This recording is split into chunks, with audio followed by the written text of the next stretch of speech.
Dari Uthman ibn Affan berkata, aku mendengar Nabi SAW bersabda, sesiapa yang membaca Bismillahilladzi la yadurru ma'asmihi syai'un fil ardi wa la fis sama' wa huwa as-sami'ul alim, yang bermaksud dengan nama Allah yang dengan namanya tidak ada sesuatu pun yang dapat memberikan kemudaratan di bumi maupun di langit.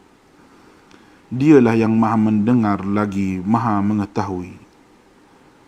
Sebanyak 3 kali, maka dia tidak akan ditimpa bala yang datang secara tiba-tiba sehingga subuh. Dan barang siapa yang membacanya ketika subuh sebanyak 3 kali, maka dia tidak akan ditimpa bala secara tiba-tiba sehingga petang, iaitu malam. Hadis rawahu Abu Dawud menurut Syekh Syu'ib Al-Arnud. Hadis ini adalah hasan. Bismillahirrahmanirrahim. Assalamualaikum warahmatullahi wabarakatuh dan salam sejahtera. Bertemu dengan cikgu sekali lagi dalam tuition online Perlis Mengaji, iaitu untuk mata pelajaran sejarah SPM. Cikgu Puan Suraya binti Abdul Rahim dari SMK Tengku Sulaiman Berseri Perlis. Apa khabar pelajar semua hari ini? Cikgu harap semua sudah bersedia untuk meneruskan pembelajaran pada hari ini. Okey, ingatkah lagi pelajar pada slot pembelajaran lepas, kita telah mempelajari mengenai Perjanjian Persekutuan Tanah Melayu 1957 yang telah ditandatangani dan negara kita telah mencapai kemerdekaan pada 31 Ogos 1957. Dan pada hari ini negara kita dikenali sebagai Malaysia. Okey, bilakah negara Malaysia kita dibentuk? Kalau kita merdeka pada 31 Ogos 1957, pada masa itu yang merdeka adalah Persekutuan Tanah Melayu, iaitu Semenanjung Tanah Melayu sahaja. Dan negara Malaysia dibentuk yang wujud pada hari ini iaitu Semenanjung Tanah Melayu, Sabah dan Sarawak, iaitu pada 16 September 1963.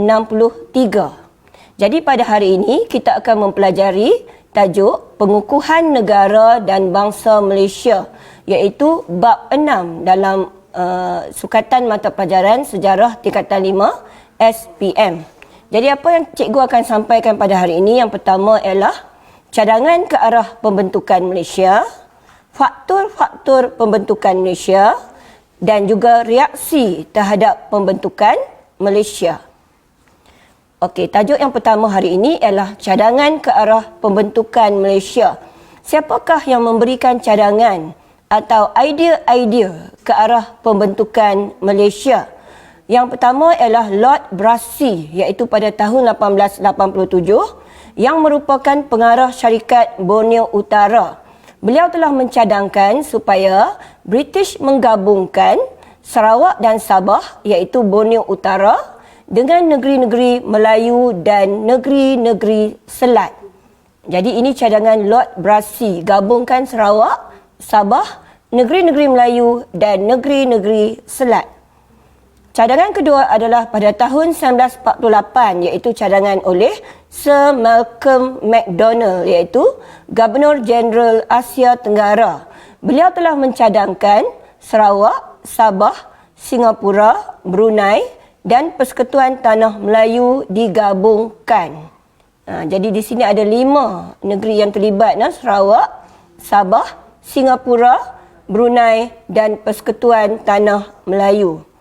Cadangan yang seterusnya ialah pada tahun 1956 oleh Dato' On bin Jaafar, yakni sebelum kemerdekaan Persekutuan Tanah Melayu, dan beliau telah mencadangkan Persekutuan Tanah Melayu yang merdeka dinamakan Malaysia. Pada tahun 1955, pemimpin Singapura iaitu Lim Yew Hock dan David Marshall pernah mencadangkan mengenai pembentukan Malaysia. Dan diikuti pada tahun 1959 Lee Kuan Yew iaitu Presiden Singapura telah mendesak British supaya berunding dengan Tunku Abdul Rahman untuk menggabungkan Singapura dengan Persekutuan Tanah Melayu sahaja. Ya, Singapura dengan Persekutuan Tanah Melayu sahaja. Tetapi tidak disetujui oleh Tunku Abdul Rahman kerana Tunku bimbang akan berlaku ketidakseimbangan penduduk. Dan pada 27 Mei 1961, Tunku Abdul Rahman telah menyetujui gagasan Malaysia dan beliau telah mencadangkan pembentukan Malaysia dalam Majlis Makan Tengah Hari Anjuran Persatuan Wartawan Luar Negeri di Hotel Adelphi, Singapura. Mengapakah Tunku Abdul Rahman bersetuju dengan pembentukan Malaysia pada masa ini? Yang pertama kerana nak menjamin kedudukan politik yang lebih kukuh dan disegani di rantau ini dan nak mewujudkan kerjasama dalam bidang ekonomi dan sosial. Jadi inilah dia cadangan-cadangan ke arah pembentukan Malaysia. Okey. Jadi untuk menguji pemahaman pelajar, ini ada latihan objektif yang berkaitan dengan idea atau cadangan pembentukan Malaysia. Soalan yang pertama ialah, ini soalan SPM ulangan 2014. Pada 27 Mei 1961, Tunku Abdul Rahman sebagai Perdana Menteri Persekutuan Tanah Melayu telah mencadangkan pembentukan Malaysia di Singapura. Mengapakah beliau bertindak demikian? 1. Memperkasa sistem beraja. 2. Memperkukuh politik negara. 3. Memantapkan kerjasama ekonomi. 4. Mengimbangi pengaruh kuasa pembesar. Jadi di sini Tunku Abdul Rahman, sebab apa Tunku Abdul Rahman bersetuju membentuk Malaysia? Yang pertama tadi nak jamin kedudukan politik yang kukuh. Yang kedua, kerjasama dalam bidang ekonomi dan sosial. Jadi pelajar tengok pilihan jawapan ni yang mana yang bersesuaian dengan apa yang kita pelajari sebentar tadi. Adakah memperkasa sistem beraja? Tidak tepatlah. Memperkukuh politik negara? Ya, memperkukuh politik negara. Memantapkan kerjasama ekonomi? Ya, betul. Mengimbangi pengaruh kuasa pembesar? Tidak berkaitan. Jadi jawapannya ialah 2 dan 3, iaitu C. Soalan kedua, SPM 2004. Tunku Abdul Rahman, tarikh 27 Mei 1961. Ideanya menggabungkan Tanah Melayu, Singapura, Sabah, Sarawak dan Brunei. Mengapakah tokoh di atas mengemukakan idea penggabungan tersebut? 1. Mengembangkan ekonomi. 2. Menamatkan penjajahan British. 3. Menyediakan kemudahan sosial. 4. Mengukuhkan institusi kesultanan. Jadi, yang manakah satu jawapannya? Kalau kita rujuk jawab soalan ni tadi, soalan ni lebih kurang soalan yang tadi kan, yang sebelum ni. Jadi, mengembangkan ekonomi. Ya, mestilah ekonomi. Nak menamatkan penjajahan British. Jadi, ia lebih kepada kemerdekaan. Adakah kerana hendak menyediakan kemudahan sosial? Tidak berkaitan. Nak kukuhkan institusi kesultanan? Tidak berkaitan. Jadi jawapannya ialah A, iaitu 1 dan 2. Okey. Kita pergi pada tajuk yang kedua cikgu pada hari ini, iaitu faktor pembentukan Malaysia. Mengapakah Malaysia hendak dibentuk? Apakah sebab-sebabnya Malaysia dibentuk? Yang pertama ialah faktor politik. Faktor politik kita boleh bahagikan kepada keselamatan, kemerdekaan dan dekolonisasi. Faktor ekonomi kita boleh bahagikan kepada kerjasama ekonomi. Dan faktor sosial kita boleh bahagikan kepada kependudukan. Jadi inilah dia faktor pembentukan Malaysia, politik, ekonomi dan sosial. Okey, faktor politik iaitu faktor keselamatan. Mengapakah Malaysia hendak dibentuk?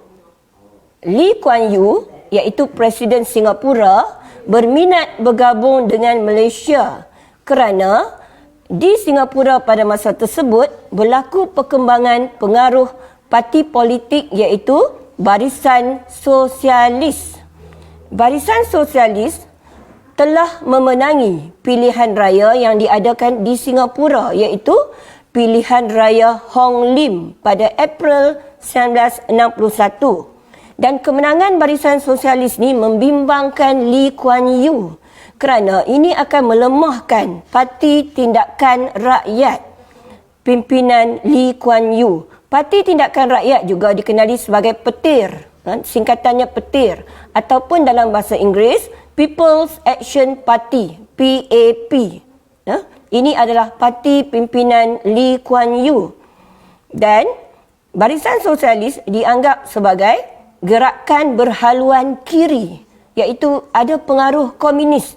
Dan ini membimbangkan Lee Kuan Yew kerana ini akan menggugat rancangan kerajaan British memberi kemerdekaan kepada Singapura. Jadi Lee Kuan Yew bimbang, jikalau pengaruh Barisan Sosialis makin meluas, British tidak akan memberi kemerdekaan kepada Singapura kerana adanya pengaruh komunis di Singapura. Jadi ini adalah faktor yang pertama, faktor keselamatan yang pertama berkaitan dengan kebimbangan Lee Kuan Yew di Singapura.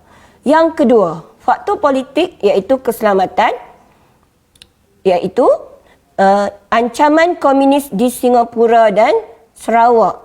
Pada masa tersebut, terdapat ancaman komunis di Singapura dan Sarawak. Di Singapura, Lee Kuan Yew, iaitu Presiden Singapura, menggunakan alasan ini mendesak British gabungkan Singapura dan Persekutuan Tanah Melayu. Mengapakah Lee Kuan Yew mendesak British gabungkan Singapura dan Persekutuan Tanah Melayu? Kerana Lee Kuan Yew berpendapat Persekutuan Tanah Melayu mempunyai pengalaman yang lama iaitu membantras Parti Komunis Melaya di Tanah Melayu semasa darurat. Darurat ni berlaku di Persekutuan Tanah Melayu daripada tahun 1948 hingga 1960. Jadi Lee Kuan Yew dia melihat bahawa Persekutuan Tanah Melayu ni ada pengalaman yang lama untuk membantras, menghapuskan Parti Komunis Melaya di Tanah Melayu dan kita telah berjaya di mana darurat telah ditamatkan pada tahun 1960. Di Sarawak pula, ancaman komunis di Sarawak iaitu terdapat satu pertubuhan komunis iaitu Clandestine Communist Organisation, CCO, yang bermatlamat menjadikan Sarawak negara komunis. Jadi ini membimbangkan Tunku Abdul Rahman keadaan di Sarawak ni. Jadi penyertaan Singapura, Sarawak dan Sabah ke dalam Malaysia diharapkan dapat menjadi benteng kukuh menghadapi ancaman komunis.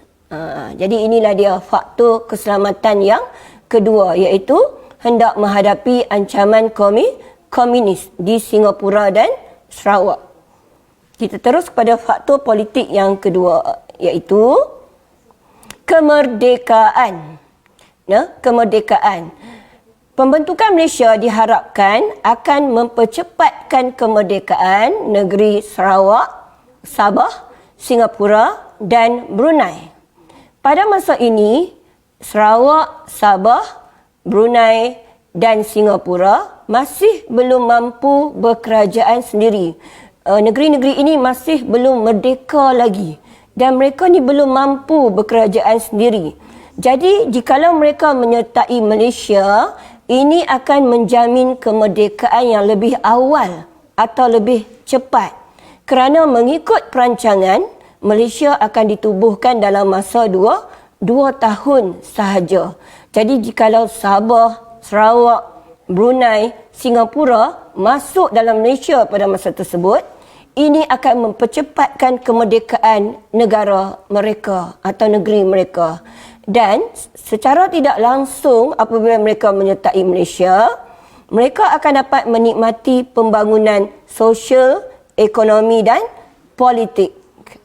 Jadi inilah dia faktor politik iaitu kemerdekaan, hendak mempercepatkan kemerdekaan Sabah, Sarawak, Singapura dan Brunei. Faktor yang seterusnya ialah dekolonisasi. Faktor politik yang seterusnya ialah dekolonisasi. Sebelum ni cikgu pernah terangkan dah apa maksud dekolonisasi. Dekolonisasi dia berlawanan dengan kolonisasi. Kolonisasi ialah penjajahan. Dekolonisasi ialah proses membebaskan negara-negara tanah jajahan. Jadi British mengharapkan penubuhan Malaysia ni ialah proses dekolonisasi terhadap negeri-negeri kecil yang belum membangun, termasuklah negara kita pada masa tersebut. Dan juga negeri Sabah, Sarawak, Brunei. Pada masa ini, hampir kesemua negara di Asia Tenggara telah berjaya mendapatkan kemerdekaan. Dan dalam Perhimpunan Agung PBB atau Pertubuhan Bangsa-Bangsa Bersatu tahun 1960, telah timbul isu agar tanah jajahan dimerdekakan. Jadi British mengharapkan dengan penubuhan Malaysia akan memberikan kestabilan politik kepada rantau Asia Tenggara. Dan yang kedua, menghalang penyebaran pengaruh komunis di Singapura dan wilayah Borneo, serta memastikan kepentingan British terus terkawal, terutamanya pangkalannya di Singapura. Jadi British mengharapkan pembentukan Malaysia ni politik akan menjadi stabil di Asia Tenggara, dan di samping nak menghalang penyebaran pengaruh komunis dan memastikan kepentingan mereka terus terkawal, sebab British ada banyak kepentingan di Asia Tenggara pada masa tersebut. Jadi dia mesti memastikan bahawa rantau Asia Tenggara ni aman, damai, supaya segala kepentingan mereka dari segi ekonomi, politik terjamin. Jadi ini adalah faktor dekolonisasi. Mengapakah Malaysia hendak dibentuk? Okey, faktor yang seterusnya ialah faktor ekonomi, iaitu kerjasama ekonomi. Penubuhan Malaysia akan mewujudkan satu pasaran yang lebih luas. Pelajar bayangkan apabila tanah Melayu digabungkan dengan Sabah, Sarawak, Singapura, Brunei, akan wujud pasaran yang lebih luas, iaitu jumlah penduduk akan bertambah bagi sebuah negara. Jadi ini akan menjamin pasaran yang lebih luas, kuasa membeli lebih banyak di negara ini. Dan apabila negara-negara ini digabungkan, tanah Melayu, Sabah, Sarawak, Singapura, Brunei, akan wujud kerjasama serantau dalam bidang ekonomi. Ada kerjasama ekonomi di antara negeri-negeri ini, dan mereka dapat memanfaatkan keistimewaan dan sumber-sumber yang ada di negeri-negeri ini. Maksudnya, masing-masing boleh berkongsi kekayaan negeri masing-masing. Okey, dan bila keadaan ini berlaku, ini akan menggalakkan pelaburan. Pelabur-pelabur asing akan berminat datang ke negara Malaysia. Dan juga akan berlaku perkembangan industri pertanian, kerana bila penduduk bertambah, jadi industri pertanian pun akan berkembang, kerana penduduk yang bertambah memerlukan bekalan makanan yang lebih banyak lagi. Jadi berlakulah perkembangan industri pertanian. Okey, contohnya kekayaan negeri masing-masing ni, tanah Melayu kaya dengan getah dan biji timah. Sarawak dan Sabah kaya dengan kayu balak, manakala Brunei kaya dengan sumber minyak. Jadi akan berlakulah kerjasama ekonomi apabila negeri-negeri ini berjaya disatukan. Okey, faktor yang seterusnya ialah faktor sosial atau kependudukan. Apabila Malaysia dibentuk, ini akan dapat mengimbangkan jumlah dan kadar pertumbuhan kaum di kalangan negeri anggota, iaitu dengan memasukkan Sarawak, Sabah dan Brunei ke dalam gabungan itu. Okey, itulah dia faktor-faktor pembentukan Malaysia. Cikgu sentuh tadi faktor politik. Faktor politik kita boleh bahagi kepada faktor keselamatan dan kemerdekaan. Kemudian dekolonisasi. Faktor ekonomi adalah kerjasama ekonomi. Manakala faktor sosial ialah kependudukan. Okey. Ini adalah contoh soalan struktur untuk bahagian subtopik faktor-faktor pembentukan Malaysia. Soalan ini pernah keluar SPM 2007, iaitu garis masa di atas menunjukkan perubahan yang dialami oleh masyarakat negara kita dalam tempoh 6 tahun. Jelaskan faktor yang membawa kepada perubahan tersebut dari aspek berikut. Ya, dia pecahkan soalan ini kepada politik 1 markah, ekonomi 1 markah, sosial 1 markah. Jadi bagaimana pelajar hendak menjawab soalan ini? Okey, ini contoh jawapan. Jadi pelajar mesti kuasailah faktor politik, faktor ekonomi, faktor sosial. Tapi setiap pecahan dia nak 1 markah sahaja. Dan seperti sebelum ni, cikgu pernah cadangkan kepada pelajar supaya kalau 1 markah, bagilah lebih daripada kehendak markah. Dan kalau soalan jenis ni, pelajar boleh gunakan ayat yang lengkap untuk menjawab, iaitu ini contoh jawapannya. Faktor politik ialah faktor keselamatan. Yang right tu tandanya dapat 1 markah, iaitu menghindari ancaman komunis di Singapura dan Sarawak, 1 markah lagi, serta faktor mempercepatkan kemerdekaan Sarawak, Sabah dan Singapura. Jadi pelajar ni dapat untuk bahagian ni 1 markah maksima lah, walaupun dia bagi 3. Faktor ekonomi. Faktor ekonomi ialah penubuhan Malaysia akan mewujudkan satu pasaran yang lebih luas dan akan menggalakkan pelaburan serta perkembangan industri pertanian. Jadi 1 markah lagi untuk pelajar ni. Pelajar bagi 3. Dan sosial, faktor sosial ialah mengimbangkan jumlah dan kadar pertumbuhan kaum di kalangan negeri anggota, iaitu memasukkan Sarawak, Sabah dan Brunei ke dalam gabungan ini. Jadi pelajar ni dapat lagi 2 lagi. Jadi 1 markah untuk dia. Jadi calon ni dapat markah maksima 3 markah lah keseluruhan. Jadi ini contoh soalan untuk soalan bahagian faktor pembentukan Malaysia, soalan struktur. Okey, cikgu harap pelajar dapat faham lah macam mana membiasakan diri untuk menjawab soalan struktur. Okey. Terus pada tajuk yang ketiga hari ini, iaitu reaksi. Reaksi terhadap pembentukan Malaysia. Reaksi kita boleh bahagi kepada 2. Reaksi ni maksudnya tindak balas. Apa tindak balas terhadap cadangan terhadap pembentukan Malaysia ni? Reaksi kita bahagi 2, iaitu reaksi dalam negeri, satu lagi reaksi luar negara. Reaksi dalam negeri maksudnya reaksi negeri-negeri yang terlibat dalam pembentukan Malaysia tu, iaitu reaksi daripada Tanah Melayu, reaksi daripada Singapura, Sabah, Sarawak dan Brunei, iaitu reaksi daripada negeri-negeri yang terlibat dalam pembentukan Malaysia. Okey, kita tengok reaksi Persekutuan Tanah Melayu. Keseluruhannya, rakyat Persekutuan Tanah Melayu melihat Persekutuan Malaysia sebagai usaha murni untuk membantu dan memimpin negeri-negeri anggota. Maksudnya, penduduk Tanah Melayu ni setuju dengan pembentukan Malaysia. Kerana Persekutuan Tanah Melayu ni sebagai negara yang telah merdeka, mempunyai pengalaman dan menjadi aset yang boleh digunakan untuk memajukan Malaysia yang akan ditubuhkan.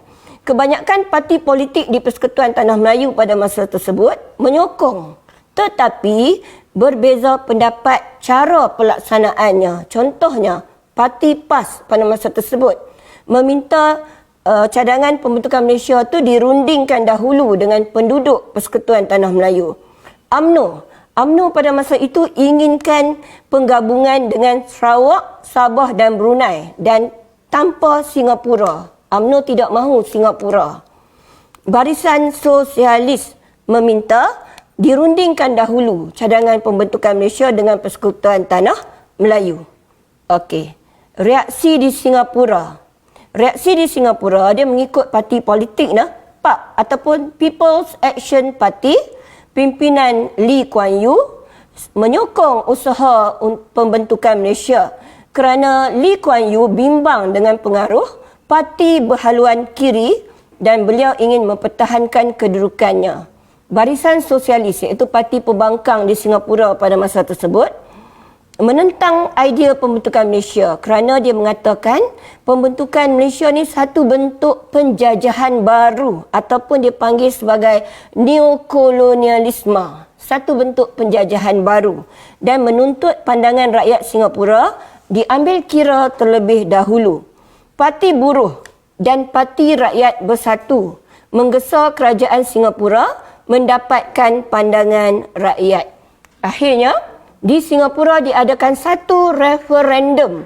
Referendum ni maksudnya pungutan suara berhubung dengan persoalan kemasukan Singapura ke Malaysia. Dan pengundi Singapura akhirnya telah memilih untuk memasuki Malaysia. Okey. Reaksi di Sarawak pula. Di Sarawak sebelum pembentukan Malaysia sebenarnya sudah ada parti politik. Ada dua buah parti politik yang sudah wujud, iaitu Parti Bersatu Rakyat Sarawak atau SUP, pimpinan Ong Ki Hui. Majoriti ahlinya ialah orang Cina dan sebilangan kecil orang Melayu. Parti SUP ni hingga ke akhir menentang kemasukan Sarawak ke dalam Malaysia. Kemudian Parti Negara Sarawak atau PANAS, pimpinan Datuk Bandar Abang Haji Mustapa, ahlinya majoriti orang Melayu, iaitu parti pertama di Borneo yang menyokong penubuhan Malaysia. Diikuti oleh Parti Kebangsaan Sarawak atau SNAP, pimpinan Stephen Kalung Ningkan. Kebanyakan ahlinya ialah orang Iban. Ini adalah parti politik yang muncul selepas cadangan pembentukan Malaysia, iaitu munculnya parti-parti politik ni adalah respon terhadap pembentukan Malaysia. Di antaranya ialah Berjasa atau Barisan Rakyat Jati Sarawak, pimpinan Abdul Rahman Yaakob, Parti Berbilang Kaum, Melayu, Melanau, Iban, Bidayuh, majoritinya Melayu dan Melanau. Kemudian Parti Pesaka Anak Sarawak atau Pesaka, pimpinan Temenggung Jugah, kebanyakan ahlinya adalah orang Cina, dan Sarawak Chinese Association SCA, kebanyakan ahlinya adalah orang Cina. Kesemua parti politik ni kecuali SUP telah bergabung membentuk Parti Perikatan Sarawak dan mereka telah menyokong Sarawak menyertai Malaysia. Okey. Kemudian di Sabah. Di Sabah telah muncul parti-parti politik, kesan daripada cadangan pembentukan Malaysia ni, muncul parti-parti politik yang memberi respon terhadap pembentukan Malaysia. Di antaranya adalah UNCO ataupun Pertubuhan Kebangsaan Kadazan Bersatu, United National Kadazan Organisation, Donald Stephen, mewakili kaum Kadazan. Datuk Mustapa Datuk Harun, iaitu USNO, Pertubuhan Kebangsaan Sabah Bersatu, United Sabah National Organisation, mewakili orang Islam di Sabah. Manakala Parti Pasuk Momugun, pimpinan GS Sundang, iaitu Parti Kaum Dusun atau Kadazan.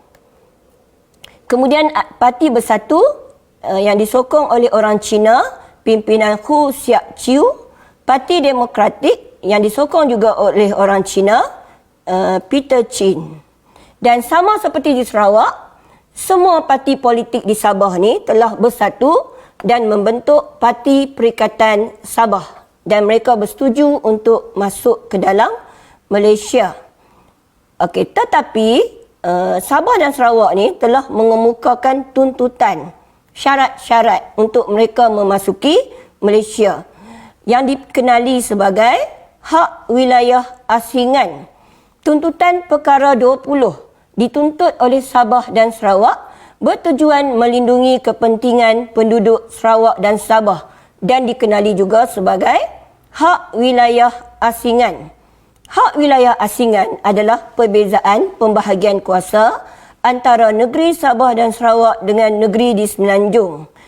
Dengan kata lain, hak wilayah asingan adalah wilayah yang ditadbir pihak tertentu dengan kuasa kehakiman dan pentadbiran tersendiri.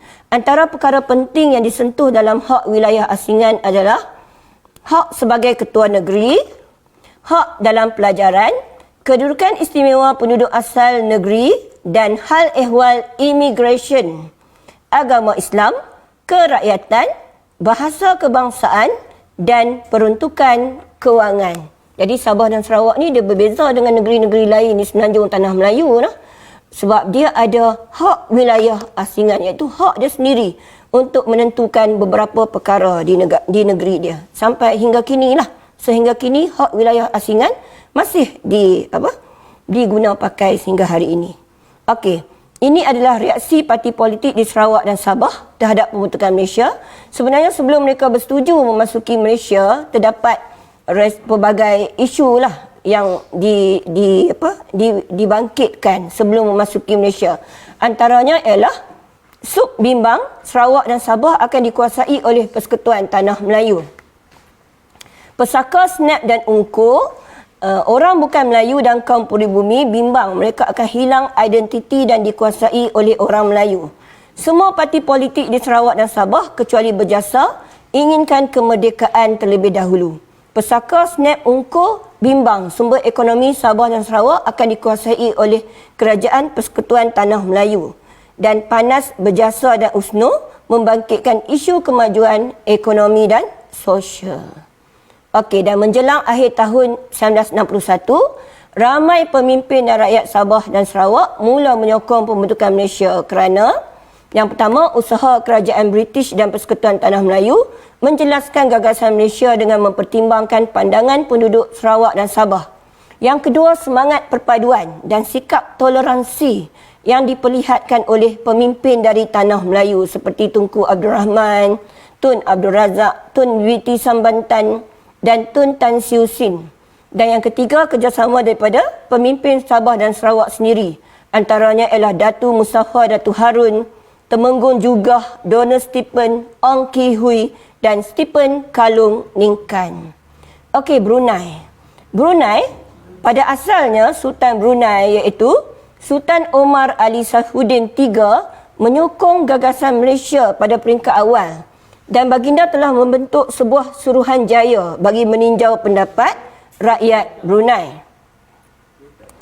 Tetapi Brunei tidak berjaya ataupun tidak memasuki Malaysia. Sebab apa? Sebab berlaku penentangan iaitu oleh Parti Rakyat Brunei. Pimpinan A.M. Azhari menentang pembentukan Malaysia. Parti Rakyat Brunei mahu menubuhkan negara dia sendiri iaitu Persekutuan Borneo. Persekutuan Borneo ni terdiri daripada Kalimantan Utara yang terdiri daripada Sabah, Sarawak dan Brunei. Anggota PRB atau Parti Rakyat Brunei menganggap pembentukan Malaysia ni sebagai satu bentuk neokolonialisme atau penjajahan baru. A.M. Azhari telah melancarkan satu pemberontakan di bawah pasukan Tentera Nasional Kalimantan Utara yang ditubuhkan di beberapa daerah di Sabah, Sarawak dan Brunei. Dan pemberontakan ini dilakukan apabila Majlis Mesyuarat Undangan Negeri Brunei menangguhkan keputusan tentang gagasan Malaysia.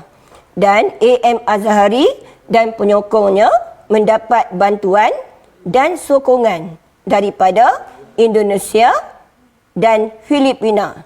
Dan akhirnya pemberontakan Brunei dapat dipatahkan oleh tentera British dan A.M. Azhari mendapat perlindungan di Indonesia. Okey. Sebenarnya ada dua lagi reaksi dari luar negara, iaitu reaksi daripada Indonesia. Indonesia dia menentang pembentukan Malaysia kerana Indonesia menuduh Malaysia ni sebagai satu bentuk penjajahan baru yang akan mengancam Indonesia. Tambahan pula, Presiden Soekarno telah dipengaruhi oleh Parti Komunis Indonesia, iaitu mereka telah melancarkan dasar konfrontasi terhadap Malaysia. Apakah dasar konfrontasi? Indonesia mengumumkan konsep Ganyang Malaysia pada 20 Januari 1963, iaitu Indonesia telah menghantar pengintip untuk memusnahkan gagasan Malaysia dari dalam secara sulit. Peringkat permulaan, mereka menyerang kapal nelayan di tanah Melayu dan mereka telah menceroboh udara kerajaan persekutuan, tetapi kerajaan persekutuan tidak mengambil tindakan.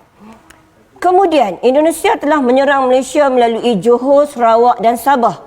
Malaysia meminta bantuan tentera Commonwealth, iaitu dari Britain, Australia, New Zealand dan Kanada kerana Malaysia ada perjanjian pertahanan dengan Britain. Dan Tunku Abdul Rahman telah menghantar bantahan rasmi kepada Setiausaha Agung PBB berhubung pencerobohan Indonesia terhadap tanah Melayu. Kemudian Indonesia telah memburukkan nama Malaysia di negara Afro-Asia dan negara dunia ketiga. Dan Malaysia telah menghantar perwakilan yang diketuai Tun Abdul Razak ke beberapa negara Afrika bagi menjelaskan masalah hubungan diplomatik antara Indonesia dan Malaysia. Hubungan tegang Indonesia dan Malaysia ni telah berpanjangan pada bulan September 1963 dan akhirnya tamat apabila Jeneral Soeharto telah menggulingkan Presiden Soekarno. Presiden Soeharto telah menghantar Menteri Luar Indonesia iaitu Adam Malik bagi memelihara hubungan diplomatik Malaysia dan Indonesia, dan menjelang bulan Ogos 1966 berakhirlah konfrontasi Indonesia dan Malaysia. Satu lagi negara luar yang menentang pembentukan Malaysia ialah Filipina.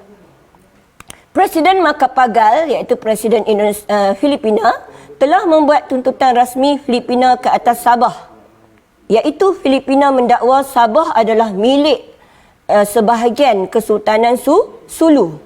Tuntutan Filipina berdasarkan perjanjian antara Sultan Jamalul Alam dengan Baron von Overbeck pada tahun 1878. Baron von Overbeck telah menjual haknya kepada Alfred Dent yang telah menubuhkan syarikat perdagangan, dan Alfred Dent telah berjaya mendapat piagam diraja British, dan syarikat Alfred Dent ni diberi nama Syarikat British Utara Borneo, dan syarikat inilah yang telah memerintah Sabah sehingga kedatangan Jepun.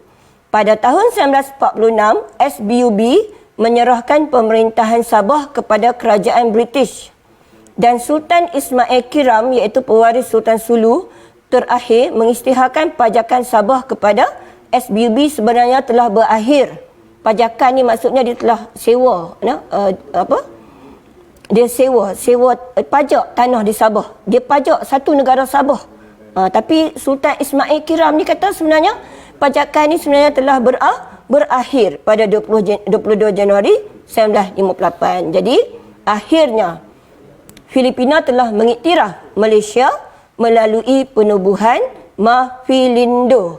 Maafilindo adalah satu pertubuhan gabungan Malaysia, Filipina dan Indonesia pada bulan Jun 1966, iaitu ketiga-tiga ketua negara ni, iaitu Perdana Menteri pada masa tersebut Tunku Abdul Rahman, Presiden Macapagal dan juga Presiden Soekarno telah bertemu dan menyelesaikan masalah pertikaian tentang pembentukan Malaysia pada bulan Jun 1966.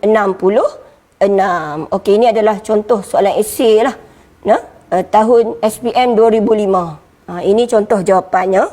Soalannya ditanya mengenai jelaskan reaksi negeri berikut terhadap pembentukan Malaysia: Singapura, Sabah, Sarawak, Brunei. 14 markah sekaligus. Jadi pelajar kena bijak lah. Satu negeri tu kena bagi, satu negara tu bagi 14 bagi 4. Jadi lebih kurang 4 jawab markah untuk satu negeri. Okey, ini contoh jawapan lah. Reaksi. Okey, reaksi di negeri Singapura ialah Lee Kuan Yew dan partinya PAP menyokong. Okey, ini contoh. Calon ni boleh bagi jawapan lebih daripada kehendak markah. Ini jawapan, contoh jawapan untuk soalan yang kedua tadi. Okey. Tolong jawab dalam ayat yang lengkap untuk setiap bahagian ni. 1 Roman, 2 Roman, mesti jawapan yang ayat yang lengkap lah. Ini contoh jawapan untuk soalan yang ketiga tadi, reaksi di Sarawak. Okey. Dan ini jawapan untuk reaksi di Brunei. Okey. Kalau boleh buat perenggan. Ini soalan seterusnya, jelaskan reaksi Indonesia terhadap pembentukan Malaysia 4 markah. Ini contoh jawapan. Okey, dibuat dalam bentuk perenggan dan menggunakan ayat yang lengkap, gunakan penanda wacana. Okey, 4 markah, lebih daripada 4 markah calon ni bagi. Dan soalan C adalah soalan kebat. Penentangan terhadap pembentukan Malaysia adalah tidak wajar, berikan hujah anda. Penentangan terhadap pembentukan Malaysia tidak wajar kerana ini akan melambatkan proses kemerdekaan negeri yang terlibat seperti Sabah dan Sarawak serta menyebabkan ketidakstabilan politik di Asia Tenggara. Seterusnya, penentangan tersebut tidak wajar kerana tentangan ini akan menyebabkan berlaku pengukuhan kuasa pengaruh komunis di Asia Tenggara dan mewujudkan keadaan yang tidak aman di Asia Tenggara. Di samping itu, penentangan akan tidak memberi peluang kepada negeri tersebut berkongsi kekayaan sumber masing-masing dan pasaran mereka tidak menjadi lebih luas. Ini jawapan yang calon ambil daripada buku teks. Tapi calon boleh bagi juga pendapat sendiri. Contohnya di sini, akhirnya penentangan tersebut mungkin menyebabkan berlakunya pergeseran antara negeri-negeri yang terlibat dan menyebabkan krisis politik di Asia Tenggara akan berlaku. Jadi calon ni dapat bagi 8 markah tepat untuk kebat. Okey, cikgu rasa sekian sahaja slot pengajaran cikgu untuk hari ini. Cikgu ucapkan selamat belajar, stay at home, thank you frontliners dan #Perlis mengaji. Sekian, terima kasih.